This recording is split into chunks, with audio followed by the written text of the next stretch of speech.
Assalamualaikum warahmatullahi wabarakatuh. Kembali lagi kita berjumpa dalam pelajaran sejarah peminatan. Dalam video kali ini, kita akan melanjutkan pembahasan kita pada video sebelumnya mengenai bab 3, yaitu peristiwa-peristiwa penting di Eropa. Nah, peristiwa-peristiwa penting di Eropa yang kita ambil di sini itu ada 5 peristiwa, yaitu yang pertama ada abad pertengahan, Renaissance, merkantilisme, reformasi gereja, dan abad pencerahan atau Aufklärung. Nah, di video sebelumnya kita sudah membahas secara singkat mengenai abad pertengahan dan Renaissance. Nah, di video kali ini kita akan melanjutkan pembahasan kita, dan di sini kita akan membahas mengenai merkantilisme, reformasi gereja, dan abad pencerahan. Oke, kita kilas balik sedikit. Di video sebelumnya kita sudah membahas abad pertengahan dan Renaissance. Abad pertengahan merupakan suatu masa di mana ilmu pengetahuan yang dibawa oleh peradaban Yunani dan Romawi itu sama sekali tidak berkembang. Di abad pertengahan itu sangat dominan, dominasi gereja pada waktu itu. Jadi kata gereja A ya A, kata gereja B ya B, seperti itu. Dan tidak dapat tempat untuk ilmu pengetahuan berkembang pada zaman abad pertengahan, atau yang sering dikenal dengan istilah The Dark Age, abad ke-8. Nah, sedangkan Renaissance itu merupakan kelahiran kembali. Nah, maksudnya pada masa Renaissance itu ilmu pengetahuan kembali berkembang. Banyak para intelektual yang mencoba untuk menghidupkan kembali ilmu pengetahuan yang telah muncul pada peradaban Yunani dan Romawi. Begitu. Oke, kita masuk saja ke materi kita pada video kali ini. Yang pertama itu ada merkantilisme. Nah, merkantilisme itu berasal dari bahasa Inggris, yaitu merchant, yang artinya adalah pedagang. Nah, merkantilisme itu merupakan suatu praktek ekonomi yang diberikan oleh masyarakat Eropa, di mana merkantilisme ini sudah cukup terkenal di Eropa mulai dari tahun 1500 sampai 1750. Jadi sekitar 250 tahun merkantilisme itu sudah berkembang sebagai suatu praktek ekonomi, ya.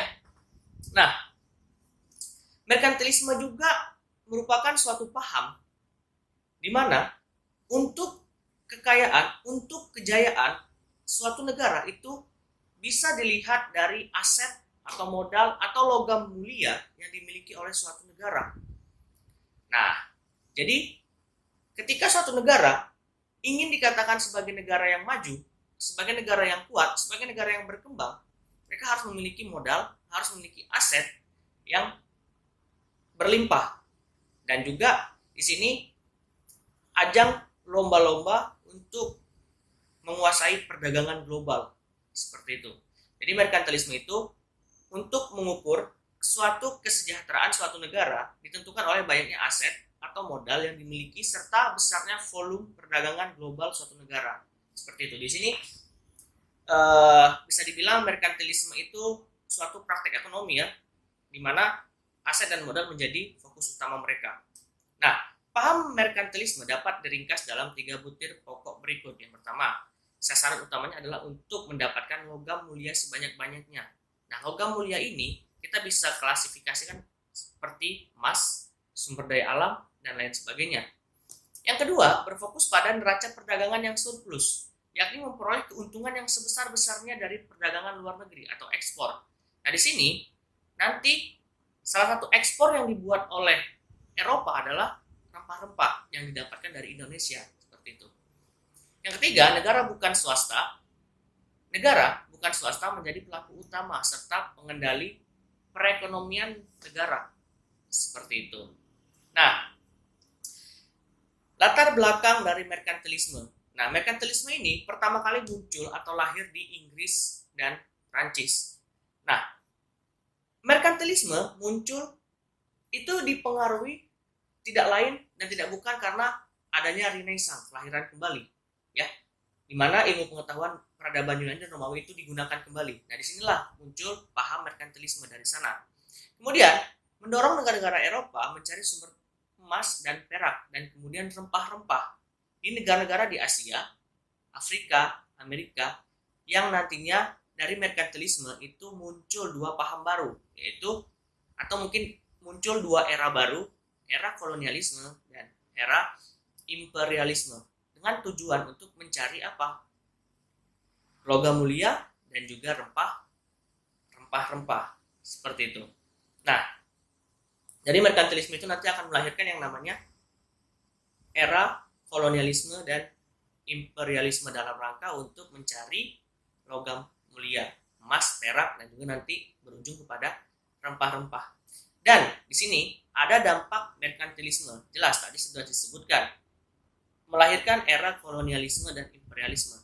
Berarti berhubungan atau berkaitan erat dengan penjelajahan samudra.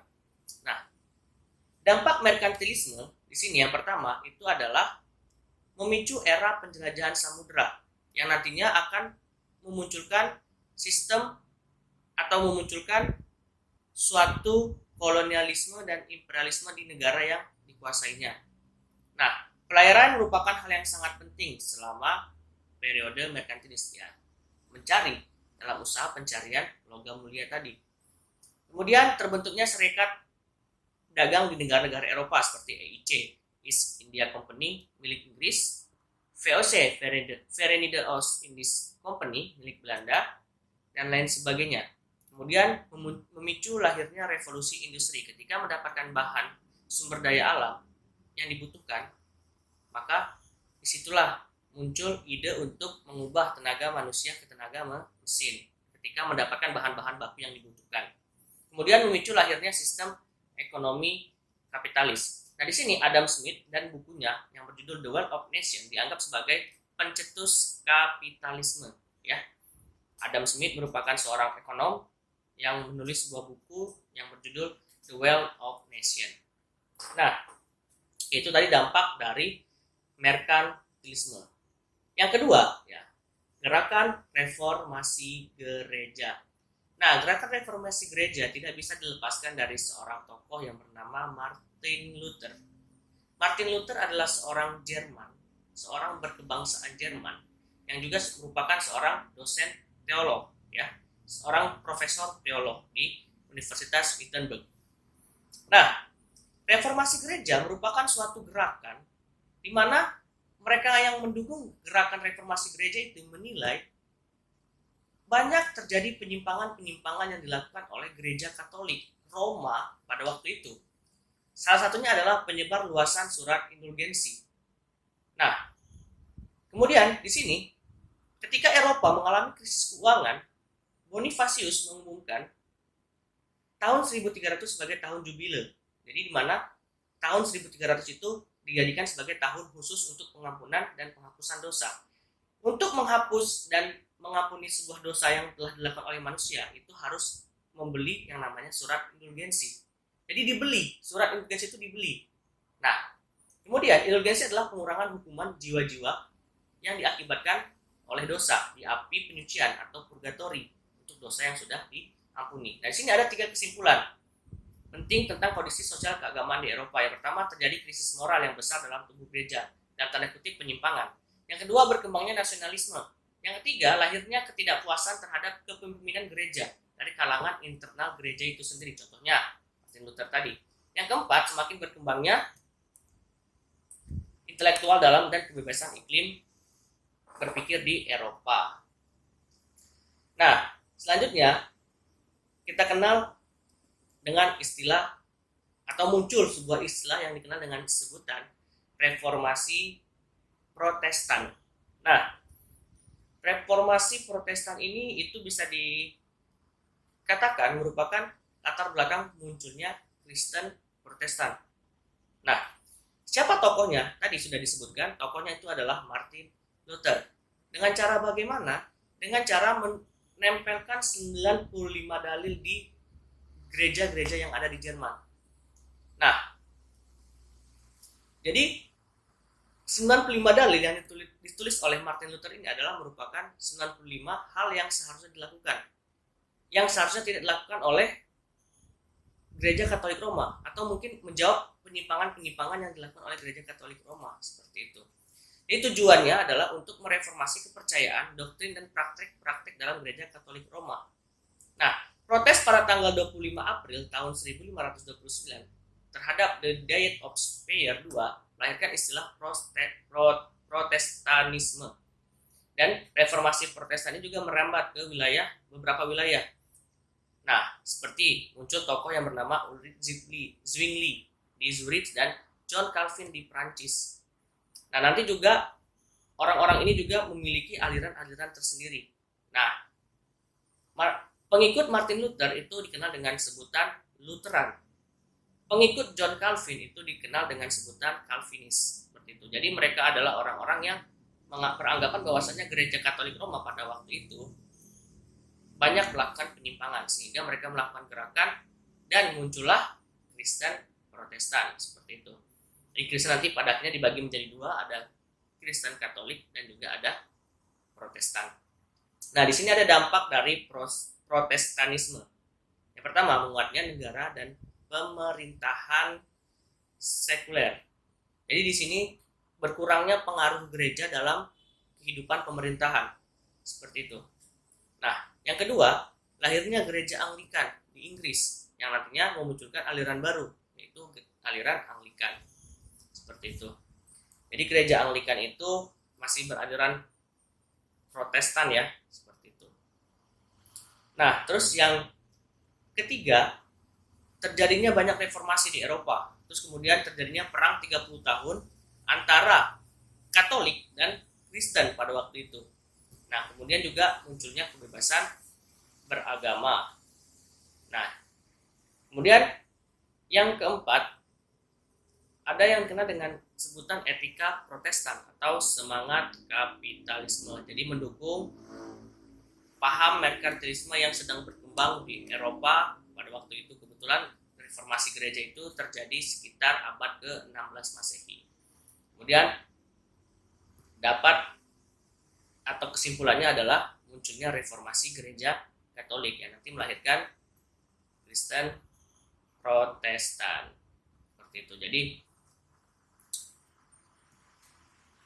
Protestan itu muncul karena adanya reformasi gereja yang digerakkan oleh seorang tokoh yang bernama Martin Luther, seorang profesor teolog di Universitas Wittenberg. Oke, selanjutnya kita masuk ke abad pencerahan. Nah, abad pencerahan atau Aufklärung atau mungkin dikenal dengan sebutan juga Enlightenment, suatu masa di mana ilmu pengetahuan itu sangat berkembang dengan cepat di Eropa. Bahkan pada waktu itu Eropa mengalahkan Timur Tengah yang pada waktu itu juga sedang berkembang. Nah, abad pencerahan atau Age of Enlightenment terjadi dari tahun 1685 sampai 1815. Adalah suatu periode dalam sejarah manusia yang ditandai dengan optimisme yang tinggi pada kemampuan rasio manusia untuk menciptakan kemajuan. Jadi di sini orang-orang itu percaya bahwa manusia bisa menciptakan sebuah kemajuan, sebuah peradaban yang lebih tinggi lagi. Dengan rasionya, manusia dituntut untuk memahami hukum-hukum yang berlaku objektif dan ketat demi kemajuan dan perkembangan hidupnya. Gagasan pencerahan semacam ini disebut dengan deisme. Dalam pandangan ini, Tuhan ibarat seorang pembuat jam, watchmaker. Setelah pembuat jam membiarkan jam itu bekerja sendiri tanpa campur tangannya lagi. Nah, di sini seorang intelektual yang bernama Immanuel Kant, berasal dari Jerman, mengeluarkan statement, beranilah berpikir sendiri, atau bahasa lainnya sapere aude. Dengan berani berpikir sendiri, niscaya manusia akan sejahtera dan bahagia. Seperti itu. Itulah yang disebut oleh Immanuel Kant. Jadi dengan berani berpikir sendiri, manusia itu akan bahagia dan sejahtera. Seperti itu. Nah, selanjutnya, abad pencerahan juga nantinya akan melahirkan suatu revolusi yang cukup besar, yaitu yang dikenal dengan istilah revolusi industri, di mana revolusi industri ini mengubah tenaga manusia menjadi tenaga mesin, seperti itu.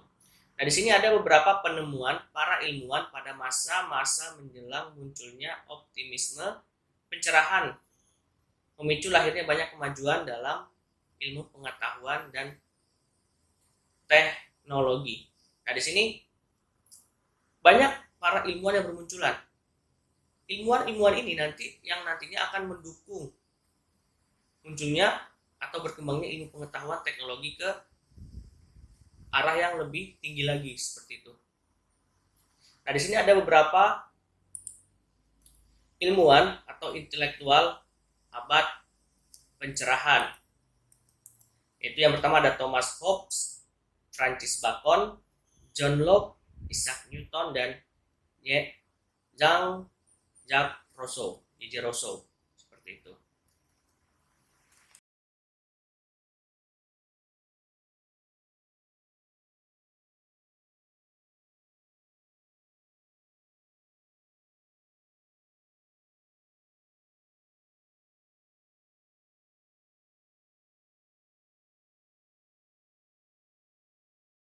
Nah, video pembelajaran sejarah peminatan mengenai peristiwa-peristiwa penting di Eropa cukup sekian.